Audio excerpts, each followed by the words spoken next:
ছাত্রছাত্রীদের উপর হামলার ঘটনার প্রতিবাদে উত্তাল শিলিগুড়ি।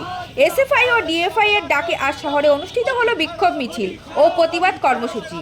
দোষীদের শাস্তির পাশাপাশি কেন্দ্রীয় শিক্ষামন্ত্রী পদত্যাগের দাবিও তুলেছেন সংগঠন। দিল্লিতে ছাত্রছাত্রীদের ওপর হামলার প্রতিবাদে সোমবার শিলিগুড়িতে বিক্ষোভ কর্মসূচি পালন করল এসএফআই ও ডিএফআই।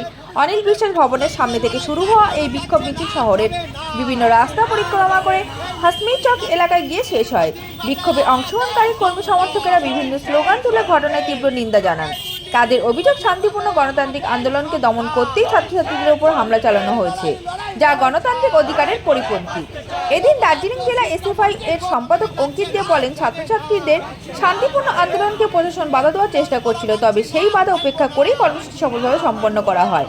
পাশাপাশি তিনি দিল্লির ঘটনায় দায় স্বীকার করে কেন্দ্রীয় শিক্ষামন্ত্রী পদত্যাগের দাবিও জানান।